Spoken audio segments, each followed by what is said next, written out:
आज के अतिथि मित्रों, इस कार्यक्रम के अंतर्गत हम समय समय पर आपकी भेंट अपने क्षेत्र के जो सिद्धहस्त लोग हैं उनसे करवाते रहते हैं और आज इसी क्रम में हमने आमंत्रित किया है सामाजिक कार्यकर्ता आरटीआई एक्टिविस्ट श्री नरेश कुमार पारस जी को। पारस जी का नाम आरटीआई एक्टिविस्ट के रूप में बहुत ही फेमस है। आगरा में आपने बहुत सारा काम किया है, आगरा से बाहर भी बहुत सारा काम करते हैं। सोशल कॉज से जुड़े जितनी भी चीजें हैं उनके ऊपर आपका बहुत अच्छा दखल है, चाहे वो महिलाओं की बात हो, बच्चों की बात हो या उनके अधिकारों की बात हो, तो उस पर आपने बहुत सारा काम किया है। आज हम आरटीआई एक्ट के बारे में आपसे जानकारी करेंगे, आपके बारे में जानकारी करेंगे। तो सबसे पहले तो हम नरेश जी आपका अपने स्टूडियो में स्वागत करते हैं। नमस्कार जी। नमस्कार नरेश जी, सबसे पहले तो आप हमारे श्रोताओं को अपने बारे में बताएं। आप कहाँ से हैं, क्या आपकी शिक्षा दीक्षा हुई कहाँ से, और कैसे आपका इस सामाजिक जो काम है उनमें आपका रुझान पैदा हुआ? देखिए, मैं प्रॉपर आगरा से ही हूँ और आगरा में ही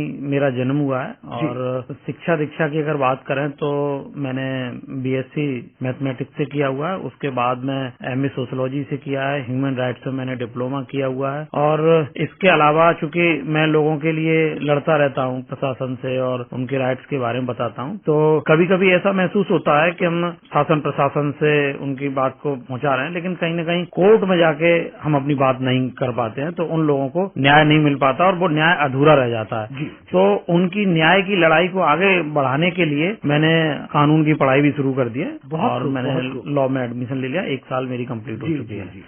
और बात करें प्रेरणा वाली, तो मुझे अच्छी तरह से याद है जब मैं तीसरी क्लास में पढ़ता था तो हमारे घर के आसपास कुछ रिक्शे वाले लोग रहा करते थे। तो उस समय टेलीफोन वगैरह कुछ नहीं थे, तो रिक्शे वाला जो था हमारे पास में रहता था, तो उसकी अक्सर चिट्ठी आती थी। तो एक बार वो मुझे अपने घर बुला के ले गया और बोला कि मेरे यहाँ से एक चिट्ठी आई है तो जरा पढ़ दो जी। तो जो भी मुझे आता था मैंने उसको पढ़ के सुना दिया। फिर उसने कहा कि ये मुझे इसका जवाब लिखवाना है। तो चूंकि एक कक्षा 3 का विद्यार्थी क्या चिट्ठी लिखना जाने जी। अब जब उसने कही तो मैंने कहा ठीक है, प्रयास करता हूँ। तो फिर मैं अपनी कॉपी का पेज फाड़ के ले गया और उसके यहाँ पर उसके पास में कुछ और था नहीं, तो थाली जो थी उल्टी करके मुझे दे दी और आप इस पर लिख दीजिए। तो फिर मैंने पेंसिल से जी उसकी चिट्ठी लिखी। अच्छा। वो बिहार का रहने वाला था। फिर उसने चिट्ठी भेज दी। फिर उसका कुछ महीने बाद जवाब आया, तो फिर वो पढ़वाने के लिए लेके आया। तो बड़ी खुशी हुई उसे कि चलो मेरी किसी ने चिट्ठी लिखी और उसका जवाब भी आया। तो मुझे भी अच्छा लगा कि हाँ ये ठीक है। तो फिर उसके बाद में क्या है कि उसके जो आसपास के और लोग थे वो भी चिट्ठियां लिखवाने का काम शुरू कर दिया उन्होंने। बहुत खूब, बहुत खूब। तो फिर धीरे धीरे करके जब युवा अवस्था तक आया तो फिर आसपास के मोहल्ले के लोग जो थे वो फिर गली मोहल्ले की समस्याओं को लेकर चिट्ठियां लिखवाने लगे कि यहाँ पर गंदगी है, यहाँ सफाई होनी चाहिए। तो वहाँ से आपको मोटिवेशन मिला? हाँ, तो वहाँ से फिर जो चिट्ठियां लिखने से लेके फिर वो एप्लीकेशन में तब्दील हो गया। सरकारी दफ्तरों में मेरी एप्लीकेशन जाने लगी, फिर लोगों की मदद होने लगी। और फिर उसके बाद में एक घटना घटी, ये 2007 की बात है जी। एक महिला थाने के बाहर रोती हुई मिली थी। वो बहुत बुरी तरह से रो रही थी। मैंने उससे जब कारण पूछा तो उसने मना कर दिया, बोले कि मुझसे बहुत लोग आते हैं पूछने के लिए और मेरी मदद कोई नहीं करता है। तो मैंने कहा आप बताइए, शायद मैं कुछ आपकी मदद कर सकूं। तो फिर उसने बताया कि आज से 5 साल पहले मेरे 3 बच्चे गायब हो गए थे जी। और 1 साल के अंदर एक एक करके 3 बच्चे गायब हो गए और मैं तब से 5 साल से लगातार थाने आ रही हूँ और मेरी एक भी बच्चे की गुमशुदगी दर्ज नहीं हुई है। मतलब रिपोर्ट ही नहीं लिखी गई है? रिपोर्ट ही नहीं लिखी है। अरे अच्छा। ढूंढने की बात तो दूर रही, रिपोर्ट ही नहीं लिखी है जी। तो मैंने अंदर जाके बात की तो थाने में बताया कि नहीं, इसकी एफआईआर दर्ज नहीं है। तो उस समय 2002 में जब श्रीजी इंटरनेशनल अग्निकांड हुआ था, उस समय की बात है, उसे याद है आज भी कि फैक्ट्री में आग लगी थी। उस दिन मेरा बच्चा पहला खोया था। उसके बाद में किसी ने नहीं उसको ढूंढा। तो जब ये सारी चीजें रही तो मैंने इसकी शिकायत एनएचआरसी में की। एनएचआरसी ने आगरा के एसएसपी को नोटिस जारी किया। तब जाकर 5 साल बाद उस महिला के 3 बच्चों की एफआईआर दर्ज हो पाई थी। फिर पुलिस ने प्रयास भी किया उसे खोजने का, लेकिन एक भी बच्चा नहीं मिल पाया। मैं उसके साथ खुद दिल्ली गया था, लखनऊ गया था और भी कई शहरों में उसे खोजने के लिए गया, लेकिन बच्चा नहीं मिला था। तो तब मुझे ये लगा काश ये महिला मुझे अगर 5 साल पहले मिल जाती और मैं प्रयास कर देता तो बच्चों की एफआईआर दर्ज हो जाती और फिर हो सकता है कि बच्चे मिल जाते। तो उस समय मन में बड़ा कचोट रहा कि ऐसे लोगों की मदद करनी चाहिए। बिल्कुल। तो तब से ऐसे लोगों की मदद के लिए मैं फिर समर्पित हो गया और लगातार आज तक ऐसे लोगों की मदद कर रहा हूँ। खोए हुए बच्चों को मैं आज भी रिकवर करा रहा हूँ। अभी तक करीब 300-400 खोए हुए बच्चों को मैं रिकवर करा के उनके माँ बाप से मिलवा चुका हूँ। बहुत खूब, बहुत खूब। और ये आगरा में ही नहीं, ये देश भर के तमाम राज्यों और शहरों से है। मैंने पश्चिम बंगाल से भी बच्चों को रेस्क्यू करा के उनके परिवार से मिला है। बिहार, झारखंड, उड़ीसा, दिल्ली, बहुत सारी जगहों से उनके बच्चों को बरामद करा के परिवारों से मिला दिया है। और एक और ऐसी घटना घटी जिसने मुझे आरटीआई एक्ट के बारे में प्रेरणा मिली। मुझे जानकारी मिली थी कि यहाँ नारी निकेतन में एक महिला है जो पिछले 9 सालों से बिना जुर्म की सजा काट रही है। अच्छा। सुनने में बड़ा अचंभा लगा कि ऐसा कैसे हो सकता है कि कोई महिला बिना अपराध की कैसे सजा काट सकती है। तब आरटीआई कानून आया ही आया था, तो ज्यादा लोगों को जानकारी भी नहीं थी। तो 2007 में मैंने वो आरटीआई लगाई। आरटीआई में जो जवाब आया वो हैरान कर देने वाला था। उसमें जवाब महिला के बारे में मैंने पूछा था कि ये महिला का नाम मुन्नी था जी। मैंने पूछा कि ये मुन्नी किस अपराध में निरुद्ध है और ये कब से निरुद्ध है। तो तब जवाब में ये आया कि ये लड़की आज से 9 साल पहले रोड पर लावारिस अवस्था में घूमते हुए मिली थी। इसकी उम्र 14 साल थी। ये जयपुर की रहने वाली थी जी। और पुलिस ने इसको पकड़ा था लावारिस अवस्था में, एसडीएम कोर्ट के सामने पेश किया और एसडीएम कोर्ट ने आदेश दिया कि इसको नैतिक संकट के आधार पर नारी निकेतन में बंद कर दिया जाए। नारी निकेतन जी। अच्छा। एक 14 साल की लड़की को उसके घर पहुंचाने के बजाय नारी निकेतन में बंद कर दिया गया। यहाँ मैं बताना चाहता हूँ कि नारी निकेतन एक ऐसा संस्थान है जहाँ सिर्फ ऐसी महिलाओं को रखा जाता है जो देह व्यापार में पकड़ी जाती हैं। जी जी। जबकि उस बच्ची का ऐसा कोई दूर दूर तक रिकॉर्ड नहीं था और उसके बावजूद उसकी मर्जी के विरुद्ध उस बच्ची को वहाँ पर निरुद्ध इन्होंने कर दिया। और पिछले 9 साल से लगातार 9 साल तक 9 साल तक वहाँ रही और उसको डाल के भूल गए कि इस बच्ची का क्या करना है। मतलब बड़ी अफसोसजनक बात है। तो जब देखा कि भारत में नैतिक संकट ऐसा कौन सा अपराध है जिसकी सजा 1 साल नहीं, 2 साल नहीं, 9 साल नहीं, पता नहीं कितने साल होगी, तब फिर उस लड़की को आजाद कराने के लिए मैंने प्रयास किया। मैंने उसमें एनएचआरसी को कंप्लेंट की तो एनएचआरसी की टीम यहाँ पर आई। आगरा के डीएम को वहाँ पेश होना पड़ा। फिर उसके लिए कैंपेन मैंने लगातार किए और इस बीच में बहुत सारे अवरोध भी पैदा हुए। कहा गया कि आप इस महिला के लिए क्यों लड़ाई लड़ रहे हो। क्या निश्चित रूप से शासन प्रशासन से लड़ना एक मतलब बड़ी बात होती है और आपने ये जज्बा दिखाया, आपने ये हिम्मत दिखाई, आपने ये बहुत बड़ी बात है। तो ये है कि लगातार 1-1.5 साल के अभियान के बाद में जीत हुई और एडीजे के आदेश पर उसको कानपुर महिला आश्रम भेजा गया जहां उसका विवाह हुआ और अब वो अपने पति के साथ सुखद वैवाहिक जीवन बिता रही है। क्या बात है। निश्चित रूप से केवल आपकी वजह से, आपके कारण, आपके प्रयासों से एक महिला का जीवन सुधर गया। तो ये मैं मानता हूँ कि अगर आरटीआई कानून नहीं होता तो उस महिला के बारे में पता नहीं चलता कि ये किस अपराध में यहाँ पे सजा काट रही है। जी। तो तब से फिर मैंने आरटीआई कानून को फिर उपयोग करना शुरू किया और उसके साथ साथ मैंने तमाम ऐसे लोगों को जेलों से भी निकलवाया और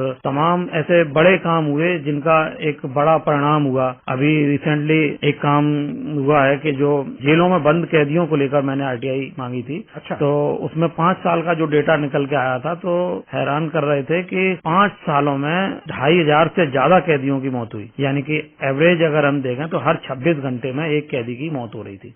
ये आंकड़ा पूरे देश का है? ये पूरे प्रदेश का, उत्तर प्रदेश, केवल उत्तर प्रदेश का, केवल उत्तर प्रदेश का। तो इसको लेकर फिर मैंने एनालिसिस किया, फिर सब जगह मैंने इसमें भेजा और फिर ये सारी चीजें निकल के आई। फिर ये जेल विभाग को नोटिस गए, प्रमुख सचिव को नोटिस गए। तो फिर ये रियलाइज हुआ कि आखिर में ये हो क्या रहा है, कैसे इसका समाधान होना चाहिए। तो ये निकल के आया कि साहब अंग्रेजों के जमाने का जेल मैनुअल बना हुआ, 150 साल उसे हो चुके हैं और उसी ढर्रे पर ये चल रहा है। और चूंकि अब तो अपराध के तरीके भी बदल गए हैं, पहले अपराधी कम होते थे, जेलें छोटी होती थी, उसी के हिसाब से है, तो उसमें सुधार की आवश्यकता है। तो फिर बात उठी कि ये जेल मैनुअल में बदलाव किया जाना चाहिए। जी। तो जेल मैनुअल के बदलाव की पहले बात भी उठी थी लेकिन वो ठप हो गया था। जब मैंने लगातार आरटीआई मांगी, फिर एनएचआरसी से नोटिस जाते रहे, तो करीब 11 बार नोटिस जारी हुए, जवाब तलब हुए। तो अभी पिछले साल अंग्रेजों के काले कानून से मुक्ति मिल गई और जेल मैनुअल में बदलाव हुआ, नया जेल मैनुअल बना है और कई सारी जेलें नई बनी हैं, बैरकों का नई का निर्माण हुआ है। ये एक बड़ा अचीवमेंट है। निश्चित रूप से ये बड़ा नहीं, बहुत बड़ा अचीवमेंट है। आपके सत प्रयासों से एक इतनी बड़ी जो जो व्यवस्था थी, जो खराब व्यवस्था थी, 150 साल पुराने जो कानून के कारण लोगों को परेशान होना पड़ रहा था, उसमें सुधार हुआ और मैनुअल चेंज हुआ। ये बहुत बड़ी जीत है, ये आरटीआई कानून की जीत है और आरटीआई कानून की वजह से ही ये सफलता हासिल हुई। जी। एक आरटीआई से एक और हमें एक विजय मिली है, वो ये था कि कोविड के दरमियान पूरा देश बंद था, तो ऐसे में जो बच्चे हाई स्कूल इंटर बोर्ड की परीक्षाओं की तैयारी कर रहे थे, तो परीक्षाएं नहीं हुई थी। जी। उनको कक्षा 9 और हाई स्कूल की प्री बोर्ड परीक्षाओं के आधार पर उनको नंबर देकर पास कर दिया गया था। जी। तो पूरे उत्तर प्रदेश में लगभग 40,000 ऐसे बच्चे थे जिनको बोर्ड ने नंबर ही नहीं दिए, खाली ब्लैंक मार्कशीट देके उनको प्रमोट कर दिया। अच्छा। कोई किसी तरह का उन पर नंबर नहीं था। जी। तो ऐसे 128 बच्चे मेरे संपर्क में आए जिनके पास में मार्कशीट में कोई नंबर नहीं था और वो चाहते थे कि हमारे में नंबर मिले। बस उत्तीर्ण हो गए, केवल उत्तीर्ण हो गए थे। क्योंकि किसी जॉब में जाते हैं या कहीं एडमिशन लेंगे तो हाई स्कूल और इंटर के नंबरों के आधार पर मेरिट बनती है। निश्चित रूप से। जी। तो वो बच्चे हाई स्कूल के नंबर न होने के कारण पिछड़ गए थे, उनको नंबर नहीं मिल पा रहे थे और उन्होंने खूब प्रयास किया लेकिन नंबर नहीं मिल पाए। तो जब हमने ये लगा कि आखिर में माजरा क्या है, तो बोर्ड में आरटीआई डालवाई बच्चों के, तो जवाब ये आया कि जिन विद्यालयों ने हमें नंबर दिए थे हमने उनको नंबर दे दिए हैं, लेकिन जिन विद्यालयों ने हमें नंबर नहीं दिए उनको हमने सामान्य रूप से प्रमोट कर दिया है। यानी कि जो प्री बोर्ड के जो नंबर आने चाहिए थे बोर्ड के पास वो नहीं पहुंचे हैं, इस वजह से वहां पर बोर्ड ने नंबर नहीं दिए। जी। फिर हमने स्कूल से बात की, स्कूल वालों ने कहा कि हमने उनको नंबर भेजे हैं। तो जब स्कूल कह रहा है कि हमने नंबर भेजे हैं, बोर्ड कह रहा है हमें नंबर नहीं मिले हैं, तो नंबर गए कहाँ? बिल्कुल भाई, ये आपका आपसी कोऑर्डिनेशन है, इसमें बच्चा क्यों सफर करे? सही बात है। तो फिर इसको लेकर हमने डीआईओएस के माध्यम से बच्चों से आरटीआई डलवाई, उनसे पूछा कि आप ये बताइए कि इन विद्यालय ने नंबर दिए तो नंबर हैं कहाँ, उन नंबरों की हमें सत्यापित कॉपी दीजिए। तब आरटीआई डलवाई तो फिर स्कूल से जवाब आया और डीआईओएस ने फिर मंगा के जवाब दिए कि उन्होंने नंबर भेजे थे लेकिन उनमें कुछ उनकी मिसअंडरस्टैंडिंग हुई थी, उन्होंने नंबर कुछ मांगे थे, इन्होंने भेजे कुछ और थे। तो फिर हमने ये कहा कि ये बोर्ड की गलती है या स्कूल की गलती है, इससे कोई लेना देना नहीं है, लेकिन बच्चों को भविष्य सिक्योर होना चाहिए। बिल्कुल सही बात है। तो फिर जो आरटीआई में जो नंबर मिले थे उसको आधार मानकर हमने हाई कोर्ट में एक रिट दायर की और रिट की सुनवाई हुई, तो इन सारी चीजों को दोनों पक्षों को बुला के सुना गया और फिर बाद में फैसला यही हुआ कि बोर्ड स्कूल को समझा नहीं पाया और स्कूल सही तरह से नंबर नहीं दे पाया। तो लिहाजा कोर्ट ने आदेश दिया कि इन सभी बच्चों को नंबर उपलब्ध कराए जाएं और 1 महीने के अंदर विद्यालय नंबर बोर्ड को भेज दे और बोर्ड अपनी एक्सरसाइज करके 2 महीने के अंदर में नंबर चढ़ा के इन बच्चों को दे दे, नई मार्कशीट दे और 15 नवंबर लास्ट डेट रखिए, 15 नवंबर तक इन बच्चों को मार्कशीट मिल जाएंगी अंकों वाली। क्या बात है, ये बहुत बड़ी जीत थी और बच्चों के भविष्य के हिसाब से ये बहुत बड़ी बात थी कि आपके प्रयास से ये ऐसा संभव हो पाया। तो हम लोग जब आरटीआई की बात करते हैं तो आरटीआई एक्ट के बारे में अमूमन लोग चर्चा तो करते हैं, जानते हैं, लेकिन आरटीआई एक्ट क्या है इसके बारे में हमारे श्रोताओं को विस्तार से बताएंगे? जी, मैं श्रोताओं को विस्तार से बताऊंगा। देखिए, सबसे पहले तो मैं आपको बता देता हूं कि आरटीआई एक्ट, लोग जैसे ही एक्ट का नाम सुनते हैं तो फिर वकीलों वाला चेहरा उनके सामने आ जाता है कि भाई ये तो कोई बड़ा कानून होगा, बड़े पेचीदे होंगे इसमें, तो कैसे डालेंगे, क्या धाराएं होंगी। हाँ। तो ये सारी चीज है। तो यहाँ मैं श्रोताओं को बताना चाह रहा हूँ कि आपको किसी तरह का कोई पेन लेने की आवश्यकता नहीं है। ये आरटीआई कानून आपके लिए बनाया गया है, जनता के लिए कानून बनाया गया है। क्योंकि एक धारणा है कि जब हम कोई काम करते हैं या हम किसी को कोई पैसा देते हैं, चाहे हम बाजार से सब्जी खरीद के ला रहे हैं, दूध खरीद के ला रहे हैं, तो जब हम किसी से 20 रुपए की हमने सब्जी ली और उसको 50 रुपए दिए, तो हम उससे पूछते हैं कि भाई 20 रुपए की सब्जी के हमने 20 रुपए काट के आप हमें 30 रुपए वापस करें। अगर वो 10 रुपए वापस करता है तो हम उससे लड़ जाते हैं कि तुमने बाकी के पैसे हमें क्यों नहीं दिए। और इवन देन कभी ये भी होता है कि अगर हम अपने किसी बच्चे को सामान मंगाते हैं, उसको अगर 20 रुपए दे दिए और उससे बोल दिए कि एक बिस्किट 5 रुपए वाला ले आओ अपने लिए, जब बिस्किट लेके आता है तो हम उस बच्चे से पूछते हैं, बेटा हमने तुम्हें 20 रुपए दिए थे, उसमें से बिस्किट आया, बाकी के पैसे कहाँ हैं? बिल्कुल। तो वो बच्चा बताता है। तो ये हमारे हिसाब की परंपरा है, हम हर किसी से हिसाब मांगते हैं। तो यही हिसाब का जो दायरा है वो बढ़कर फिर सरकारों तक गया, जब चूंकि सरकार का निर्माण जनता करती है और सारे के सारे लोक सेवक हैं, वो जनता के लिए काम करते हैं, तो एक उनकी भी जवाबदेही बनती है कि आखिर में जब सरकार विकास कार्य करा रही है या जो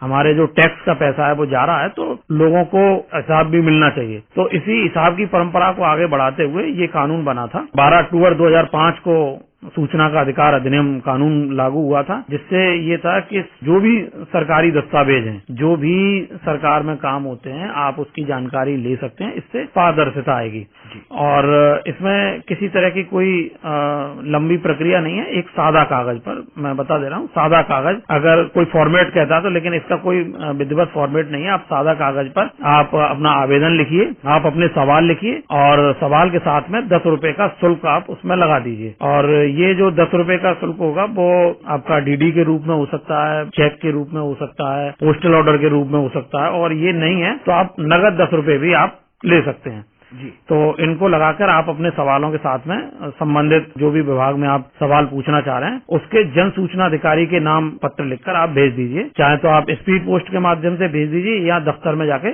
सीधे आप उनको दे दीजिए, वो आपको रिसीविंग देंगे और 30 दिन के अंदर अंदर वो आपको जवाब मुहैया कराएंगे जी। तो वो जब जवाब दे देंगे तो फिर उसके बाद में आपको लगता है कि 30 दिन के अंदर अगर आपको जवाब नहीं मिलता है तो वो उस विभाग की तरफ से इनकार माना जाएगा। तो आप उसके बाद में फर्स्ट अपील आप दाखिल कर सकते हैं उसी विभाग के बड़े अधिकारी को। आप किसी भी दफ्तर में जाएंगे तो वहाँ एक जन सूचना अधिकारी का एक पटल बना हुआ है, उसके दरवाजे पे उसके नाम की नेम प्लेट लगी होगी कि ये जन सूचना अधिकारी हैं और उसी विभाग में लिखा हुआ ये प्रथम अपीली अधिकारी हैं। जब अगर वो आपके सवालों का जवाब नहीं देते हैं तो आपको प्रथम अपील करनी पड़ेगी, और यदि वो प्रथम अपील में भी आपको जवाब नहीं मिलता है तो आपको द्वितीय अपील राज्य सूचना आयोग या केंद्रीय सूचना आयोग में करनी होगी। अच्छा, यानी कि प्रथम अपील तो उसी विभाग के जो अपीली अधिकारी हैं उनको करनी है जी। तो उनसे जवाब भी 30 दिन के अंदर आ जाता है? हाँ। या उसकी भी कोई समय सीमा? उसमें 45 दिन की समय सीमा होती है, 45 दिन के अंदर अंदर आपको अपील करनी होती है। अच्छा, हाँ। तो यानी कि मान लीजिए मैंने किसी विभाग से कोई सवाल पूछा, कोई आरटीआई डाली मैंने, और 30 दिन के अंदर मुझे जवाब नहीं मिला, तो जवाब नहीं मिलने से लेकर 45 दिन के अंदर मुझे प्रथम अपीली अधिकारी तक अपनी अपील करनी होगी जी। और अगर वो नहीं देते हैं तो फिर 60 दिन के भीतर आपको राज्य सूचना आयोग या केंद्रीय सूचना आयोग में आपको अपील करनी पड़ेगी, क्योंकि कुछ मामले कुछ विभाग राज्य सरकार के अधीन आते हैं, कुछ विभाग केंद्र सरकार के अधीन आते हैं जी। जो राज्य सरकार के अधीन है आप वहाँ राज्य सूचना आयोग में करें, जो केंद्र सरकार के में वहाँ केंद्रीय सूचना आयोग में आप अपील कर सकते हैं जी। और यहाँ मैं श्रोताओं को बता देना चाह रहा हूँ क्योंकि कई बार इस तरह का सवाल आता है कि हमने पहले बार आवेदन किया और उसमें हमने 10 रुपए का शुल्क लगाया, फिर उसके बाद में हमें प्रथम अपील करनी है तो कितने पैसे लगेंगे। तो यहाँ स्पष्ट कर दूं कि जो आपको पैसा देना है, 10 रुपए का जो शुल्क देना है, वो केवल एक बार देना है जब आप पहली बार आवेदन करेंगे जी जी जी। उसके बाद में आपको किसी भी तरह का कोई पैसा आपको नहीं देना है जी। और अगर कोई विभाग आपको जवाब देता है, आप किसी भी दस्तावेज को अगर आप लेते हैं तो वो 2 रुपए प्रति पृष्ठ के हिसाब से आपको फोटोस्टेट करा के देगा, उसका चार्ज लगेगा, बाकी की किसी भी तरह का कोई चार्जेबल नहीं है जी। और जब अपील आप कर देंगे तो एक इसमें ये भी प्रावधान है कि जब आप अपील में आपको बुलाया जाता है, मान लीजिए लखनऊ बुलाया गया या फिर आपको दिल्ली बुलाया जाता है, तो एक तो आप अब तो ऑनलाइन की भी व्यवस्था हो गई है, आप कह सकते हैं साहब लोकवाणी के माध्यम से हमारी सुनवाई कर लें, मतलब ये वीडियो कॉन्फ्रेंसिंग के माध्यम से। और अगर आप वहां जाके अपना पक्ष रखना चाहते हैं तो आप वहां चले जाइए और आप अपने आवेदन पत्र में जो आपने अपील की है उस अपील में आप कह सकते हैं कि साहब मेरा आने जाने में जो खर्चा हो रहा है वो खर्चा मुझे दिलवाया जाए, तो आपको यात्रा भत्ता मिल जाएगा जब आपका फैसला होगा। और लगता है कि जब राज्य सूचना आयोग जब उसको सुनवाई उसकी करेगा और लगता है कि लोक जन सूचना अधिकारी ने गड़बड़ी की है और जानबूझकर उनको सूचनाएं नहीं दी हैं, तो 250 रुपए प्रतिदिन के हिसाब से उन पर जुर्माना लगाया जाएगा। मैक्सिमम 25,000 रुपए का उन पर जुर्माना लगाया जा सकता है जी। तो ये हमारी आरटीआई की प्रक्रिया है, इस तरह से हम आरटीआई का इस्तेमाल करते हैं। और यहाँ पर मैं श्रोताओं को बता दूं कि आपको यहाँ विशेष ध्यान रखने की आवश्यकता है कि आपके सवाल कैसे हों जी। सवाल की शार्पनेस रखना बहुत जरूरी है, और यदि आपके सवाल ऊल जुलूल हुए तो आपको ऊल जुलूल ही जवाब मिलेगा। आपके सवाल स्पष्ट होने चाहिए, आप पूछना क्या चाहते हैं, कैसे करना चाहते हैं, तो वो सारी चीज स्पष्ट होगी तो आपको जवाब भी स्पष्ट मिलेंगे। आप किसी का निरीक्षण कर सकते हैं, कहीं कोई निर्माण कार्य हो रहा है तो आप उसका नमूना ले सकते हैं, उसका निरीक्षण कर सकते हैं, किसी दफ्तर के रिकॉर्ड रूम का आप अवलोकन कर सकते हैं, उनके रिकॉर्ड देख सकते हैं जी। तो ये सारी चीजें हैं, लेकिन जो आप सवाल हैं, आपके सवाल एकदम स्पष्ट होने चाहिए। तो आरटीआई एक्ट के तहत किस तरह तरह के सवाल पूछे जा सकते हैं, क्या क्या जानकारी ली जा सकती है, जो दस्तावेज हैं केवल उन्हीं को देखा जा सकता है, या जो चीजें हैं ऑफिस में बस केवल वही देखी जा सकती हैं, या मतलब क्यों, क्या, मतलब इसका भी जवाब मिलता है? हाँ, ये मैं आपको बता दूं, जब चूंकि आरटीआई कानून में भी संशोधन हुए हैं, जब कानून लागू हुआ था तो बहुत सारी चीजें थी और उसका दुरुपयोग भी होने लगा जी। तो उसके बाद में कानून में संशोधन भी हुए, तो उसमें ये रहा कि क्या, कब, क्यों, कैसे जी। इन शब्दों का अगर आप इस्तेमाल करेंगे तो आपका आवेदन निरस्त किया जा सकता है। जी।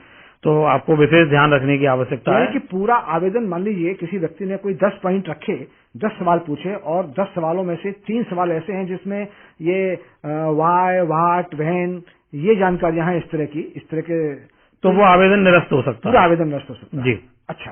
पूरा आवेदन उसमें ये किस मतलब आरटीआई की किस धारा के तहत ऐसा होता है? ये देखिए, वैसे तो धारा 6(3) में ही मांगा जाता है और धारा 6 और एक अलग होती है, एक धारा 6(1), धारा 6(3). तो चूंकि धाराओं के बारे में हम ज्यादा जानकारी देंगे तो श्रोता उसमें भटक जाएंगे। फिर क्योंकि ये फिर पब्लिकली वाला वो नहीं रहेगा। हाँ, लेकिन फिर भी मैं श्रोताओं को बात बता देता हूँ कि आपने अच्छा सवाल पूछा। मैं ज्यादा धाराओं के बारे में नहीं बताऊंगा, मैं आपको केवल 2 धाराओं के बारे में बता रहा हूँ कि जब भी कभी आप आवेदन लिखें तो उसमें आप लिखें सूचना का अधिकार अधिनियम 2005 की धारा 6 ब्रैकेट के अंदर 3।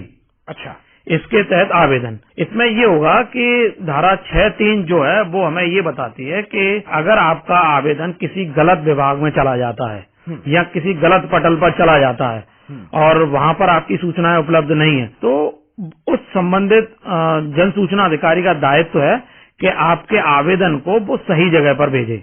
अच्छा, सही जगह पर वो भेजे या वो वापस करे? नहीं, आपको वापस नहीं करेगा, वो सही जगह पर भेजेगा। जो पटल है उस सही पटल पर वो जन सूचना अधिकारी भेजेगा। अच्छा। और चूंकि धारा 6(3) का मतलब ही है कि अगर गलत स्थान पर आ गया है तो वो सही स्थान पर पहुंच जाएगा, आपको दोबारा आवेदन करने की आवश्यकता नहीं पड़ेगी। जी। तो ये एक बहुत बड़ी चीज है कि मान लो गलत चला जाता है तो वहाँ सुधार की गुंजाइश है। जी। तो जो जन सूचना अधिकारी है वो हमारे पत्र को सही जगह पे भेज देगा। उसके लिए 5 दिन एक्स्ट्रा लगते हैं, जैसे 30 दिन का समय होता है तो वो 35 दिन का माना जाता है। जी। और यहाँ फिर दूसरी धारा का मैं बता रहा था, ज्यादा कंफ्यूज नहीं करूंगा।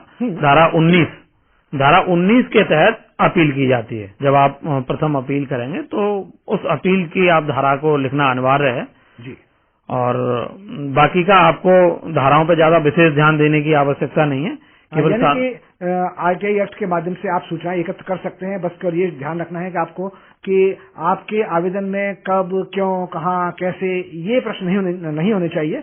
जो आपको सूचनाएं मांगनी है वो सूचनाएं दस्तावेज के रूप में अगर कार्यालय में उपलब्ध है तो कार्यालय आपको उपलब्ध करवा देगा। हाँ, स्पष्ट लिखिए कि हमें फला तारीख में आपके यहाँ पे एक आदेश पारित हुआ, उसकी डेट अगर आपको पता है तो वो डेट का उल्लेख कर दें, इस डेट को ये आदेश पारित हुआ था, उस आदेश की सत्यापित छाया प्रति हमें उपलब्ध कराएं। तो उनके लिए भी आसानी होगी, वो उसको आदेश को फोटोस्टेट करा के और सत्यापित करके आपको दे देंगे। जी। तो यही है कि आपके सवाल सही होने चाहिए। अच्छा, कई बार हम लोग जब आरटीआई एक्ट पढ़ते हैं या उसके बारे में चर्चा करते हैं तो ये होता है कि तृतीय पक्ष की सूचना नहीं दी जा सकती है, उसके बारे में क्या है? देखिए, बात तृतीय पक्ष तो ये है कि जैसे कि अगर आरटीआई के बारे में हम बात करते हैं तो कुछ लोग अनावश्यक जानकारियां मांगते हैं। जी। व्यक्तिगत जानकारियां मांगते हैं कि भाई कोई अधिकारी है किसी विभाग में तो उसका आप पर्सनल डिटेल पूछ रहे हैं, इसका अकाउंट नंबर क्या है, इसके बच्चों का क्या है, पति पत्नी के बीच में क्या है। तो बहुत सारी चीजें हैं जो व्यक्तिगत उस पर आ जाती हैं, तो व्यक्तिगत जानकारी आप नहीं ले सकते हैं। और यहाँ पर एक बात और स्पष्ट कर दूं कि कोई भी व्यक्ति संस्थागत रूप में आरटीआई का उपयोग नहीं कर सकता है। जी। किसी संस्था के राजनीतिक पार्टी के लेटर हेड पर या किसी संस्था प्रमुख के नाम से वो आरटीआई नहीं मांग सकता है। मतलब व्यक्तिगत रूप से आरटीआई केवल व्यक्तिगत रूप से ही आरटीआई मांग सकता है, क्योंकि उसमें जिक्र है भारत का नागरिक। जी। भारत का नागरिक ही आरटीआई मांग सकता है। उसमें ये नहीं है कि मैं किसी संस्था का व्यक्ति हूँ या फिर मैं किसी राजनीतिक दल का व्यक्ति हूँ और मैं अपने नाम के नीचे उस राजनीतिक दल का नाम लिखूं और तब आरटीआई मांगू। नरेश जी, कई बार हम देखते हैं कि कुछ लोग इस जो एक बेहद महत्वपूर्ण कानून है, बेहद महत्वपूर्ण जो एक्ट है, इसका दुरुपयोग करते हैं। तो इससे कैसे बचा जा सकता है कि कई बार कुछ लोग सूचनाएं केवल इसलिए मांगते हैं कि बस परेशान करना है? देखिए, इसमें ये है कि कोई भी कानून या कोई भी चीज जब लागू होती है तो उसके दो पहलू होते हैं, पॉजिटिव और नेगेटिव। जी। तो जितना पॉजिटिव होता है उतना नेगेटिव भी होता है। कुछ लोग इस तरह का सूचना मांग के परेशान करने वाला भी काम करते हैं, लेकिन यहाँ जो जन सूचना अधिकारी है ये उसके विवेक पर निर्भर करता है कि उनके सवालों को देख लें कि वो किस तरह के सवाल हैं। जी। जनहित से जुड़े हुए सवाल हैं या फिर व्यक्तिगत सवाल मांग रहे हैं या फिर परेशान करने वाला है, तो वो उनके विवेक पर निर्भर करता है। अगर जनहित के सवाल हैं तो उनका वो जवाब दे दें, और उनके अगर व्यक्तिगत सवाल हैं, परेशान करने वाले हैं, तो उनको नकारा भी जा सकता है। जी जी जी। तो ये जन सूचना अधिकारी के विवेक पर निर्भर करता है। अच्छा अच्छा अच्छा।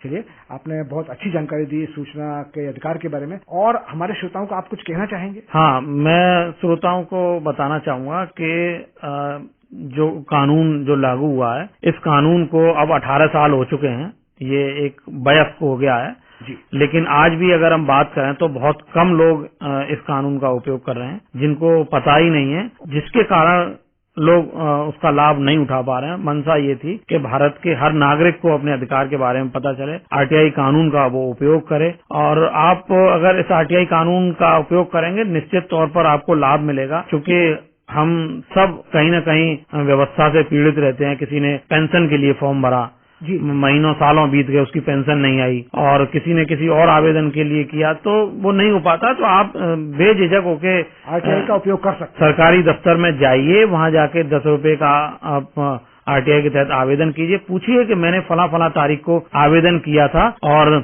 मेरा किन कारणों से पेंशन नहीं बनी या मेरा किन चीजों से काम नहीं हुआ। आपके गांव में कोई सड़क नहीं बनी है तो उस सड़क के बारे में आप जानकारी ले सकते हैं कि ये इसके कब विकास हुए, विकास कार्य में कितना धन आवंटित हुआ, कितना खर्चा हुआ, ये सारी चीज ले सकते हैं। अगर आपके मोहल्ले में कोई सड़क बन रही है तो आप उसका भी जनहित के कामों के लिए आप आरटीआई का उपयोग कर सकते हैं, और कीजिए, खुलकर कीजिए। बिल्कुल कीजिए, बस अपने व्यक्तिगत स्वार्थों को आड़े मत आने दीजिए। जी जी, बिल्कुल बिल्कुल। तो पारस जी, आपने हमारे श्रोताओं को आरटीआई एक्ट के बारे में बहुत महत्वपूर्ण जानकारी दी, विस्तार से जानकारी दी। आप हमारे स्टूडियो में पधारे, आपका बहुत बहुत आभार, बहुत बहुत धन्यवाद। धन्यवाद।